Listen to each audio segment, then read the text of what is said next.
فأنا ناصح لإخواني بالصدع بالحق تبيض وجوههم. السكوت في مسألة الحزبية يضرها، فاصدع بما تؤمر وأعرض عن المشركين. سلامي على دماج ورجالها والشيخ يحيى ودار العلم يا سعد بانيها.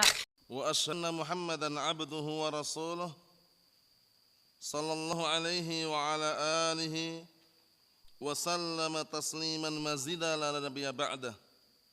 إخواتي في الدين وأخواتي في الله, أعزني وأعزكمullah wa barakallahu fikum. Kita lanjutkan bacaan terhadap Kitabul Fitan wal Hawadits karya Al-Imam Al-Mujaddid Asy-Syaikh Muhammad bin Abdul Wahhab rahmatullah alaih, yang disyarah oleh Asy-Syaikh Al-Allamah Shalih Al-Fauzan asbahullah.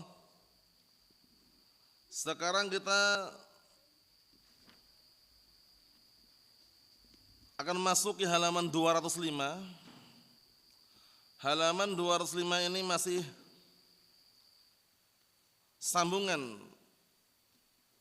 dari hadis yang sebelumnya mengenai makna al-ghuraba. Sebagaimana tidak asing lagi di telinga kita bahwasanya orang-orang yang dikenal dengan ghuraba, mereka adalah orang-orang yang senantiasa kokoh di atas Al-Quran dan As-Sunnah, sehingga dianggap asing di hadapan manusia, dianggap aneh menurut sebagian manusia. Akan tetapi mereka-mereka inilah yang nanti akan mendapatkan pahala yang besar. Mereka akan mendapatkan namanya tuba, yang mana tuba itu merupakan salah satu pohon yang ada di surga. Makna yang kedua, tuba adalah surga. Atau makna yang umum, keberuntungan. Beruntunglah orang-orang yang asing. Kita lihat penjelasannya. Wa rawahu Ahmad an Ibnu Mas'udin radhiyallahu anhu wa fi akhirih fatuba lil ghuraba. Akhirhu qila wa minal ghuraba wa manil ghuraba qala an-nuzza'u minal qabail. Artinya hadis yang diriwayatkan oleh Imam Ahmad dari hadisnya Ibnu Mas'ud radhiyallahu anhu, di akhir hadis Rasulullah SAW mengatakan fatuba lil ghuraba, beruntunglah orang-orang yang asing. Makna yang kedua, tuba itu adalah salah satu pohon yang ada di surga. Tuba adalah merupakan salah satu pohon yang ada di surga. Atau makna yang lainnya, tuba adalah surga itu sendiri. Jadi orang-orang yang asing yang kokoh di atas Al-Quran dan Sunnah, mereka mendapatkan jaminan surga, mendapatkan jaminan pohon yang ada di surga, mendapatkan jaminan keberuntungan. Masya Allah. Kita lihat. Qala Asy-Syaikh Shalih Al-Fauzan sabahullah, qauluhu sallallahu alaihi wa ala alihi wasallam, tuba yakni al-jannah. Tuba maknanya adalah surga. Tuba qila al-jannah wa qila syajaratun fil jannah. Jadi enggak perlu bingung, memang bahasa Arab kadang seperti ini. Satu lafaz memiliki makna yang banyak. Makna pertama, tuba itu surga. Qila dikatakan juga maknanya adalah syajaratun fil jannah, pohon yang ada di surga. Tapi kalau ingin lebih umum lagi adalah keberuntungan. Beruntunglah orang-orang yang asing. Maksudnya bagaimana beruntung? Mendapatkan surga dan mendapatkan pohon yang ada di dalam surga. Itu kalau maknanya mau dikumpulkan. Qauluhu sallallahu alaihi wa ala alihi wasallam lil ghuraba. Siapa mereka al-ghuraba? Orang-orang asing siapa? Kata beliau fi akhir zaman, di akhir zaman, yakni yasbiruna ala dinihim. Mereka bersabar di atas agama mereka. Wa yatamassakuna bih, dan mereka berpegang teguh dengan agama tersebut. Falahumul jannah, maka mereka mendapatkan surga. Karena hadisnya sudah kita lewati kan? Bada'al Islamu ghariban wa sayaudu ghariban kama bada'a fatuba lil ghuraba. Jadi agama Islam bermula dalam keadaan asing dan akan kembali asing sebagaimana awal permulaan. Namun beruntunglah orang-orang yang asing, mendapatkan surga, mendapatkan salah satu pohon daripada pohon yang ada di dalam surga. Kemudian dijelaskan tadi oleh Syekh Shalih Fauzan, Siapa ghuraba itu? Yaitu mereka orang-orang yang sabar di atas agama mereka, bersabar di atas Al-Quran was sunnah, wa yatamassakuna bih, dan mereka adalah orang-orang yang kokoh berpegang teguh dengannya. Falahumul jannah, maka mereka mendapatkan surga. Masya Allah. Karena berpegang teguh di akhir zaman yang penuh dengan fitnah, penuh dengan ujian, baik ujian yang berupa harta, ujian berupa tahta atau jabatan, ujian yang berupa wanita, sangat besar. Di saat fitnah melanda seperti itu, dia sabar, kokoh di atas Al-Quran dan Sunnah, kokoh di atas agama yang benar. Maka sebagaimana kata Rasul SAW, ibaratnya seperti orang yang menggenggam bara api, panasnya luar biasa. Apa kata Rasul SAW dalam hadis yang sahih? Hadis yang diriwayatkan oleh Imam Tirmidzi dari hadisnya Anas ibn Malik radhiyallahu anhu, Rasulullah sallallahu alaihi wasallam mengatakan, ya'ti 'alan nasi zamanun as-sabiru fihim 'ala dinihi kal qabid al jamri.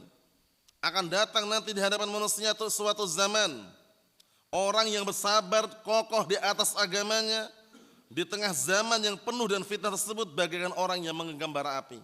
Panasnya luar biasa.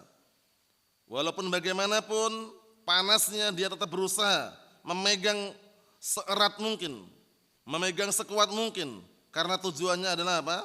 Mencari ridha Allah Subhanahu wa taala, surga Allah Subhanahu wa taala. Kita lihat lagi. Qaulu qila wa manil ghuraba ya Rasulullah? Kemudian dikatakan, siapakah orang-orang yang asing itu wahai Rasulullah? Qala alladzina yasluhun idza fasadan nas. Mereka itu adalah orang-orang yang yasluhun, orang-orang yang memperbaiki diri. Kapan itu? Di saat manusia sudah rusak. Jadi banyak orang yang rusak terfitnah harta, rusak terfitnah wanita, rusak terfitnah jabatan. Nah, dia memperbaiki dirinya, dia menjaga dirinya. Faham ya? Itu dikatakan ghuraba. La yanzuruna linnas, mereka tidak melihat kepada manusia. Yanzuruna li hadzal din, akan tapi mereka melihat terhadap agama ini. Wa yatamassakuna bih, dan mereka berpegang teguh dengannya. Walau asabahum ma asabahum, walaupun menimpa sesuatu yang menimpa mereka, tetap sabar. Paham ya? Tetap dia bersabar, kokoh di atas agama yang lurus, kokoh di atas Al-Quran dan As-Sunnah. Wa fi riwayat tuba lil ghuraba alladzina yuslihuna ma afsadan nasu min sunnati. Karena yasluh sama yuslih beda ya. Kalau yasluh itu dia baik, bagus, yuslih memperbaiki. Dalam riwayat yang lain, maka keberuntungan atau surga untuk orang-orang yang asing, yaitu orang-orang yang mereka memperbaiki ma afsadan nasu min sunnati. Itu orang-orang yang mereka memperbaiki perkara yang sudah dirusak oleh manusia dari sunnahku ini. Sunnah yang sudah dirusak oleh manusia, sunnah yang sudah tidak diajarkan lagi oleh manusia, sunnah yang ditinggalkan oleh sebagian manusia, datanglah orang-orang yang memperbaiki kembali, mengembangkan, mendakwahkan, menyuarakan as-sunnah tersebut, yakni yajma'una bainal wasfain, yasluhuna wa yuslihun haulal ghuraba. Masya Allah. Maksudnya adalah mereka mengumpulkan antara dua sifat. Mengumpulkan antara dua sifat, yaitu as-sulah wal islah. Paham ya? Jadi mereka mengumpulkan di antara dua sifat. Sifat pertama yasluhun, mereka adalah orang-orang yang damai, tenang dengan agama yang lurus. Wa yuslihun, dan mereka adalah orang-orang yang memperbaiki kerusakan yang telah dirusak oleh sebagian manusia terhadap agama ini. Kata beliau, haula'il ghuraba, mereka inilah orang-orang yang asing. Ikhwani fid din, a'azzani wa a'azzakumullah wa barakallahu fikum. Berikutnya, du'atus syarr katsir, para dai yang menyeru kepada kejelekan banyak. Bal bismil Islam, lihat, bahkan dengan nama Islam. Jadi mereka menyuarakan kejelekan dengan apa? Mengatasnamakan Islam. Ya tujuannya ingin merusak agama Islam, biar tercoreng, tapi dengan cara apa? Dengan cara menamakan dengan nama Islam itu sendiri. Yad'una bismil Islam, mereka menyeru, berdakwah dengan nama Islam. Wa hum yad'una ila syarr, padahal mereka menyeru kepada kejelekan, wal iyad billah. Kita lihat apa kata Rasul sallallahu alaihi wasallam, du'atun ala abwabi jahannam man ajabahum ilaiha qadhafuhu fiha, yaitu para dai yang mereka menyeru di atas pintu-pintu neraka jahanam. Ini para dai yang bagaimana? Para ulama telah menjelaskan mereka adalah para du'atus syarr. Itu para dai yang menyeru kepada kejelekan, menyeru kepada hizbiyah, menyeru kepada kesyirikan, menyeru kepada kebid'ahan, menyeru kepada kemaksiatan. Itu mereka adalah para duat yang apa? Yang mereka berada di atas pintu-pintu neraka jahanam, wal iyadu billah. Man ajabahum ilaiha, maka barang siapa yang memenuhi ajakan mereka terhadapnya, qadhafu fiha, niscaya mereka akan apa? Memasukkan orang tersebut ke dalam neraka juga. Terseret istilahnya. Makanya kita harus paham-paham, pandai-pandai, selektif di dalam mempelajari ilmu ini. Jangan sampai semua ilmu dicampur adukkan antara ilmu al-haq dengan ilmu al-batil, jangan. Pastikan yang kita pelajari adalah ilmu Al-Quran was sunnah yang tidak ada kekeliruan di dalamnya. Karena Al-Quran adalah wahyu dari Allah Ta'ala, as-sunnah juga wahyu dari Allah Subhanahu Wa Ta'ala. Kedua-duanya wahyu yang maksum. Lakin man yad'u ilal Islam as-sahih qalil. Banyak manusia memang, para dai itu banyak, akan tetapi yang mengajak kepada Islam yang benar sedikit. Paham ya? Jadi para dai yang mengajak kepada Islam yang benar itu sedikit. Ya Islam paling-paling Islam KTP. Iya kan? Tapi kalau Islam yang benar, yang sahih, paham dalil, paham sunnah, paham apa itu bid'ah, apa itu sunnah, apa itu syirik, apa itu tauhid, itu sedikit. Walakinnahu huwal khair. Nah, akan tapi dalam keadaan seperti itu pun itu ada kebaikan. Wa huwal gharib bainan nas. Paham ya? Nah, yang sedikit itu yang menyeru kepada kebaikan, yang menyeru kepada al-haq itu walaupun sedikit, itu kebaikan itu loh. Wa huwal gharib bainan nas, maka dia dianggap asing di antara manusia. Iya enggak? Yang menyuarakan tauhid, menyuarakan Al-Qur'an sunnah, yang halal itu halal, yang haram itu haram, itu semakin sedikit. Namun yang sedikit ini dianggap baik oleh syariat. Itulah yang dikenal dengan ghuraba tadi. Yasbir ala hada, dia bersabar di atas apa? Kebaikan tersebut. Bersabar di atas apa? Jumlah yang sedikit tadi. Karena ahlus sunnah wal jamaah, mereka tidak pernah menjadikan tolak ukur kebenaran itu dengan banyaknya peserta, banyaknya pengikut, tidak. Makanya Imam Al-Bukhari rahimahullah, beliau memberikan hiburan untuk kita semuanya, ahlus sunnah wal jamaah. Kata beliau, fasbiru ya ashabas sunan rahimakumullah, fa innakum aqallun nas. Bersabarlah kalian semuanya wahai ahlus sunnah, semoga Allah telah merahmati kalian, karena sungguhnya kalian itu adalah orang yang paling sedikit. Jadi manusia yang paling sedikit, ya, yang berpegang teguh di atas Al-Quran sunnah, itu adalah ahlus sunnah wal jamaah. Kita lihat qauluhu sallallahu alaihi wasallam, tuba lil ghuraba, maka surga bagi orang-orang yang asing. Hada maknahu, ini maknanya, annahu yahsul alaihi dhaghtun minal mujtama' wa minan nas. Ini benar ini. Antum rasakan di antara antum. Kita juga merasakannya bagaimana. Kata beliau, al-ghuraba, orang-orang yang asing ini, inilah maknanya. Bahwasanya dia akan mendapatkan semacam tekanan kadang-kala. Tekanan dari masyarakat. Tekanan dari sebagian manusia. Kadang diusir, dicaci maki, dihina, dituduh tuduhan-tuduhan yang tidak benar. Tekanan demi tekanan. Tapi ingat, lakinna talama huwa 'alal haq yasbir, akan tetapi selama dia di atas al-haq dan sabar, ini penting. Tetap kokoh di atas al-haq dan sabar, itu yang terbaik. Amma idza kana 'ala ghairi haq, adapun kalau seandainya dia tidak di atas al-haq, fa innahu yarji' lil haq, maka hendaknya dia kembali kepada al-haq. Wa la yabqa 'ala ma huwa 'alaih, dan jangan tetap dalam kondisi apa? Di atas keadaan yang dahulu, di atas kebatilan. Paham ya? Harus segera kembali kepada al-haq, kembali kepada dalil, kembali kepada Al-Quran dan As-Sunnah. Kita lihat berikutnya, al-ghuraba alladzina hum 'ala ad-din sahih. Orang-orang yang asing, mereka adalah orang-orang yang berada di atas agama yang benar. Agama Islam ini agama sahih, agama yang berlandaskan di dalamnya apa? Al-Quran dan As-Sunnah, itu agama yang benar. Walaysa ad-din al-mudda'a, lihat ini. Bukan semata-mata agama yang hanya apa? Diklaim. KTP-nya Islam. Mudda'a itu yang diaku-aku. Agama Islam, kami agama Islam. Awil ladzi alaihin nas, atau agama yang apa? Berdasarkan kebiasaan manusia. Alaihin nas maksudnya kebiasaan manusia. Jadi kembali ke adat istiadat. Tidak. Ahlus sunnah tidak pernah menjadikan adat istiadat atau tradisi sebagai tolak ukur. Tapi tolak ukurnya adalah Al-Quran dan As-Sunnah. Adat istiadat, tradisi selama tidak berseberangan dengan Al-Quran Sunnah aman. Paham ya? Boleh kita ikutin, boleh kita ambil. Tapi kalau sudah berseberangan dengan syariat, syariat didahulukan. Jangan pernah mendahulukan adat. Kita lihat di sini.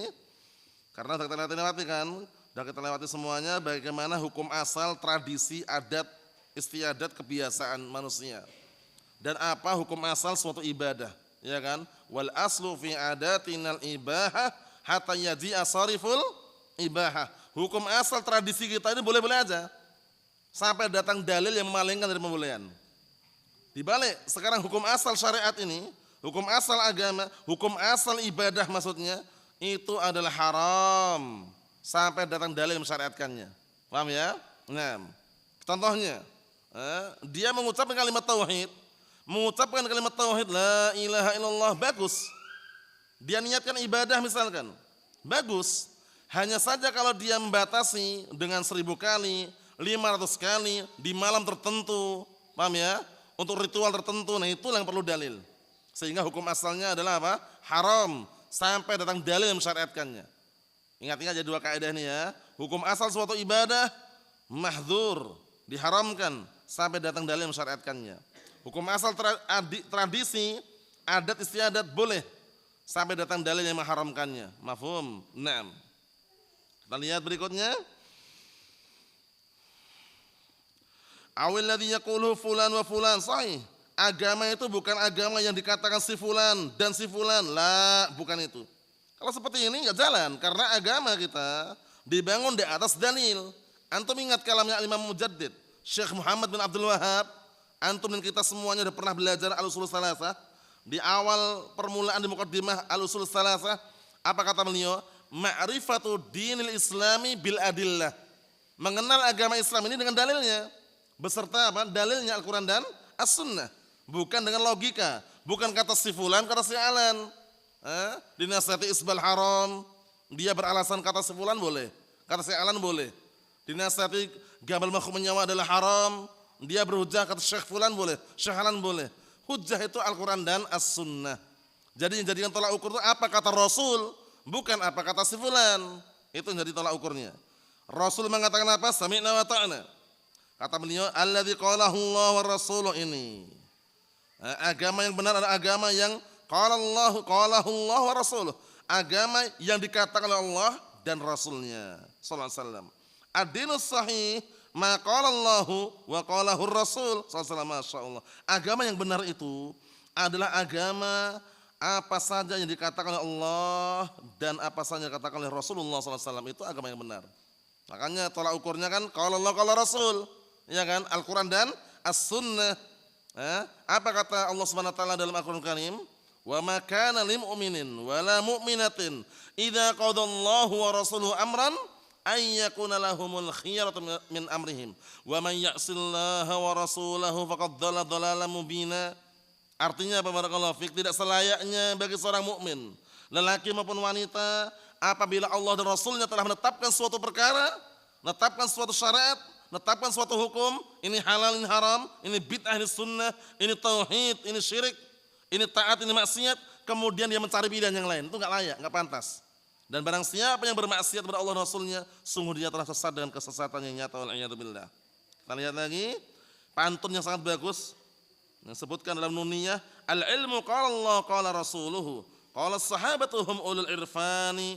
Ilmu itu adalah yang terdapat di dalamnya qala Allah qala rasuluh, itu. Jadi ilmu syar'i maksudnya, ilmu Al-Qur'an dan As-Sunnah. Qala Allah qala Rasul, Allah Ta'ala berkata, Rasulullah apa? Berkata, seperti itu.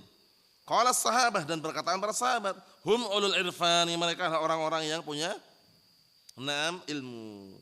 Hadad din as-sahih, agama yang sahih ini, qala Allahu qala Rasuluh, Allah Ta'ala berfirman, Rasulullah bersabda, qala sahabah, para sahabat berkata, as-sahabatu radhiyallahu anhum hum ulul irfani. Masya Allah, lihat ini, para sahabat, radhiyallahu anhum, mereka adalah orang-orang yang punya apa? Punya ilmu.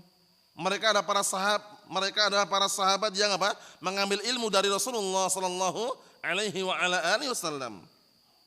Sahabatul Rasul sallam, kita udah enggak asing lagi ya definisi sahabat, karena kita juga punya sahabat, si fulan sahabatnya si fulan, si alan sahabatnya si alan. Tapi sahabat Rasul memiliki definisi tersendiri, memiliki pengertian tersendiri, dan kita enggak bisa menyerupai atau menyamai mereka.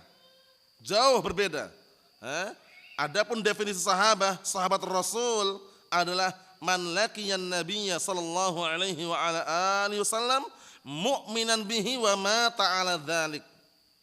Itu orang yang pernah berjumpa Rasul sallallahu alaihi wasallam dalam keadaan beriman dengan beliau dan mati di atas keimanan. Itu dikatakan sahabat. Paham? Adapun kita ini kan punya sahabat juga, tapi sahabat kita bukan sahabat Rasul. Bisa dipahami insyaallah ya? Naam. Ikhwani fid din wa akhwati fillah, a'azzani wa a'azzakumullah. Kata Syekh Shalih Fauzan, sahabat Rasul alaihi wasallam, mal ilmu nasbaka lil khilafi safahatan bainar rasuli wa baina ra'yi fulani. Penting ini, ilmu yang kita miliki jangan pernah dijadikan untuk membenturkan antara ucapan Rasul dengan ucapan selain Rasul. Paham ya? Justru ilmu yang kita dapatkan dari ilmu Al-Qur'an Sunnah itu ilmu yang mengajak kita untuk apa? Senantiasa taat dan setia dengan dalil. Kita lihat, mal ilmu nasbaka lil khilafi safahatan bainar rasuli wa baina ra'yi fulani. Artinya tidaklah ilmu itu ditancapkan untukmu untuk menyelisih dalam keadaan bodoh. Menyelisih apa? Membenturkan, menyelisih apa? Bainar rasuli wa baina ra'yi fulani, antara ucapan Rasul dan antara pendapatnya si fulan. Bisa dipahami ya? Tapi digunakan untuk menimbang pendapatnya Rasulullah SAW dengan pendapat si fulan. Tentunya lebih tinggi pendapat siapa? Rasulullah SAW. Kita semua udah hafal dalilnya. Wa khairul huda huda Rasulillah sallallahu alaihi wa ala alihi wasallam. Dan sebaik-baik petunjuk siapa? Petunjuk Rasulullah sallallahu alaihi wa ala alihi wasallam. Ar-Rasul sallallahu alaihi wasallam yaqulu kadza wa fulan yaqulu kadza. Hati-hati ini. Wa fulan rajul wa da'iyah wa alim wa alaihi abha, katanya. Allahul musta'an. Lihat ini. Rasul mengatakan demikian, tapi si fulan juga mengatakan. Nah ini sering dipakai orang hizbin. Ahlul bid'ah wad-dhalal ketika berhujjah, kalah argumen, larinya ke sini. Paham ya? Dinasihati, jelas gamblang dalilnya, 17 hadis sahih mengenai haramnya gabal makom nyawa. Dia alasannya apa? Syekh fulan mengatakan demikian, Syekh Alan berfatwa demikian. Ini yang berkata Rasul. Lihat ini, ya kan? Nah, Rasul berkata demikian, Syekh fulan berkata demikian. Jangan ditabrakkan. Namanya ditabrakkan pun tidak akan pernah menang perkataan si fulan si alan tadi itu. Paham ya? Nah, karena perkataan Rasul wahyu dari Allah Subhanahu wa taala. Akhirnya muter-muter sana kemari enggak jelas, ujung-ujungnya apa? Ujung-ujungnya dia mengikuti hawa nafsunya. Disebutkan dalil di hadapannya, dia berkata, Syekh fulan mengatakan, Syekh fulan berfatwa. Bisa dipahami, lihat ini. Nah, akhirnya mengatakan si fulan ini adalah seorang lelaki juga, seorang dai, seorang alim, wa alaihi abah, dan dia punya kemuliaan, lakinnahu dhalun wal iyad billah, tapi dia sesat. Wal iyad billah. Laisa lahu qimah indallah. Orang yang seperti ini tipenya, walaupun dia adalah si fulan si alan, seorang dai, seorang alim, punya kemuliaan tapi sesat, wal iyad billah, tidak punya kedudukan di sisi Allah Subhanahu wa taala. Lihat. Allahul musta'an. Mal ilmu nasbaka lil khilafi safahatan bainar rasul wa baina ra'yi fulani. Tidaklah ilmu itu menancapkan dirimu untuk menyelisihi dalam keadaan bodoh terhadap apa? Antara ucapan Rasul dan antara pendapat si fulan. Jadi seharusnya ilmu itu digunakan untuk apa? Digunakan untuk menimbang, menimbang kembali antara ucapan Rasul dengan ucapan selain Rasul, mana yang didahulukan? Antara pendapat Rasul dengan ijtihad sahabat, mana yang didahulukan? Paham ya? Bukan digunakan untuk menghantamkan, untuk apa? Membenturkan, akhirnya apa?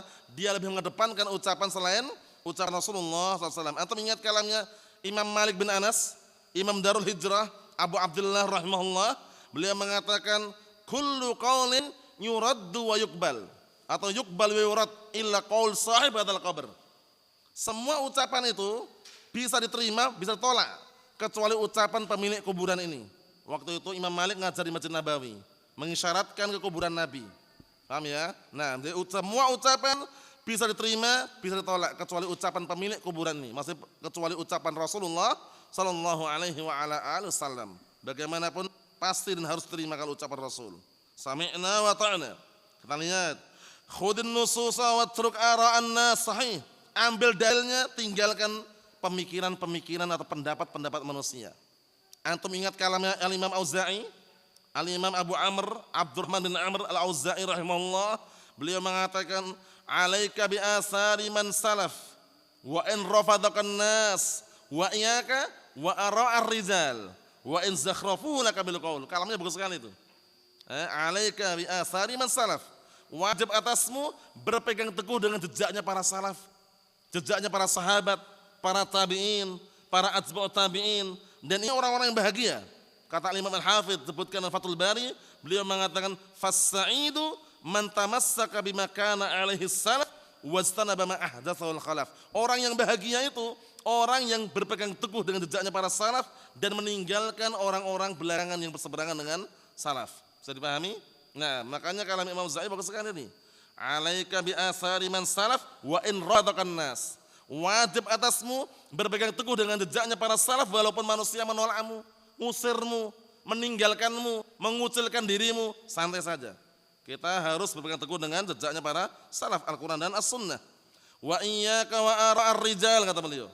Waspadalah kalian, tinggalkanlah pemikiran-pemikiran para tokoh, pemikiran-pemikiran orang-orang belakangan, pemikiran-pemikiran selain Rasulullah SAW tinggalkan. Wa in zakhrafu laka bil qaul, walaupun mereka menghias-hiasi di hadapanmu dengan ucapan yang bagus, ucapan lembut, halus, ternyata modus. Lembut, halus, nah halus, mulus, modus. Allahul musta'an. Kita lihat. Lakin satusbih ghiban bainan as-sahih. Bagaimanapun antum dan kita semuanya, kalau kembali ke dalil, ninggalkan pendapat-pendapat manusia berseberangan dengan dalil, itu kita akan menjadi orang yang asing di antara manusia. Diundang tahlilan nggak datang, ya kan? Diajak acara 17 Agustus nggak datang juga. Diajak untuk datang ke TPS, ikut nyoblos nggak datang juga. Diajak merayakan pesta demokrasi nggak datang juga, asing gitu loh. Karena kembali ke dalil. Kalau cuma kembali kepada hati manusia, perasaan manusia, ngikutin apa yang mereka inginkan, nggak bisa. Namanya ingat-ingat ya, kita punya pedoman. Apa kata Rasul itu yang kita ikutin. Adapun apa kata si fulan, kata si alan, kita lihat dulu. Benar nggak yang katakan fulan? Paham ya? Benar nggak yang katakan si alan? Mafhum. Sabar. Panas memang karena masih di dunia. Lihat, isbir, sabarlah. Isbir ala dinik wa qaulil haq. Sabarlah kamu di atas agamamu, di atas ucap yang benar. Qulil haqqa walau kana murran. Ucapkanlah al-haq walaupun pahit rasanya. Ini penting sekali ini ya.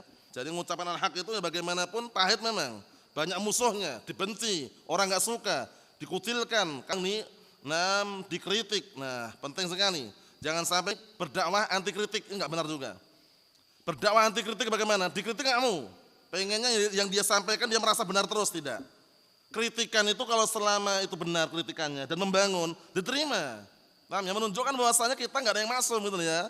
Mau itu seorang guru, seorang dai, seorang ustadz atau seorang santri pun, yang namanya kritikan yang membangun tidak boleh tolak. Kritikan kalau selama itu benar menunjukkan bahwasanya apa?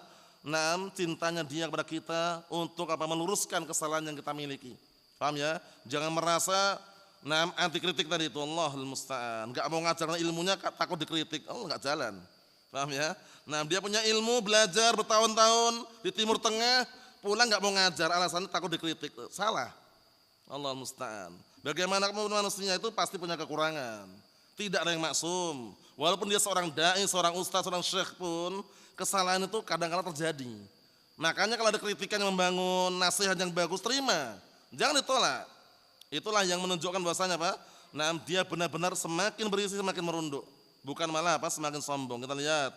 Walau hasala alaika ma hasal, walaupun terjadi apa yang terjadi di hadapanmu, la ta'tadi 'alan nas, jangan pernah berbuat tindakan jahat kepada manusia. La ta'tadi, jangan bertindak jahat, jangan mendolimi manusia. Walakin ilzam tariqas sahih, lihat ini. Akan tapi senantiasalah engkau berpegang teguh dengan jalan yang benar. Antum ingat kalamnya Al-Imam Ibnu Qayyim? Al-Imam Ibnu Qayyim Al-Jauziyah rahimahullah, beliau berkata dalam kitab Madarijus Salikin, beliau mengatakan, alaika bitariqil haqqi wala tastawhish liqillatis salikina wa iyyaka wa tariqal batil wala taghtar bi kasratil halikina. Ini bagus sekali kalamnya. Artinya apa barakallahu fik? Wajib atasmu senantiasa di atas jalan yang benar. Dan jangan pernah merasa minder, takut dengan sedikitnya orang yang menempuh. Sedikit memang yang menempuh kebenaran, sedikit sekali. Jangan pernah minder, takut, mundur ke belakang, banting setir, gara-gara apa? BBM naik. Gara-gara harga plastik naik. Akhirnya mundur ke belakang, banting setir. Allahul musta'an, sabar. Dunia itu panas memang. Kalau kita nggak sabar, bagaimana lagi? Ima istiqomah di atas Al-Quran Sunnah, atau ada perkembangan maju ke depan, mundur ke belakang, rugi. Paham ya? Sudah tahu dalilnya, ilmunya, mau mundur ke belakang. Mau kemana? Kita lihat sini barakallahu fiik, kata beliau, bagus sekali nasihatnya. Naam, apa kata Imam Ibnu Qayyim tadi itu? Wala taghtar bi kasratil halikina, waspadalah, berhati-hatilah kalian dari jalan kebatilan, dan jangan pernah tertipu, tergiur dengan banyaknya orang yang mengikutinya. Ya kan? Ahlul haq sedikit, ahlul batil banyak. Tapi kalau kita tertipu dengan banyaknya mereka, terharu dengan banyaknya mereka, akhirnya kita ikutin mereka, bahaya. Bisa mengarah pada kebinasaan waliyadzubillah. Yang terakhir, qauluhu sallallahu alaihi wasallam an-nuzza' minal qabail. Siapakah mereka itu ya Rasulullah? Al-ghuraba. Al-ghuraba adalah an-nuzza' minal qabail. Itu orang-orang sedikit. Nuzza' itu orang-orang sedikit. Orang-orang sedikit dari apa? Dari sekumpulan marga atau suku. Banyak suku, banyak marga, tapi al-ghuraba hanya sedikit. Yakni al-afrad. Afrad itu hanya beberapa individu, beberapa orang artinya afrad itu. Afrad artinya apa? Beberapa orang. Yakni al-qabilah kulluha laisa biha illa fardun wahid. Masya Allah. Marga suku semuanya yang seluas itu, marga suku yang seluas itu semuanya, laisa biha, tidak ada di dalamnya illa fardun wahid, kecuali hanya satu orang atau beberapa orang di dalamnya. Mutamassik bidinih, yang kokoh di atas agamanya. Hadza gharibun baina qabail, ini dikatakan orang yang asing di tengah-tengah apa? Di tengah-tengah marga atau sukunya. An-nuzza' afradun qalilun, ya kan? Ya'rifunal haq. An-nuzza' itu adalah hanya beberapa manusia, beberapa orang, qalilun yang sedikit jumlahnya, ya'rifunal haq. Beberapa orang yang sedikit mengetahui apa? Yang mereka mengetahui al-haq, sedikit sekali orangnya. Wa ya'maluna bihi wa yasbiruna alaih, dan mereka mengamalkan dengannya dan bersabar di atasnya, sedikit. Apalagi di akhir zaman yang sekarang antum saksikan, fitnah merajalela, mulai fitnah dunia, fitnah harta, fitnah tahta, fitnah wanita.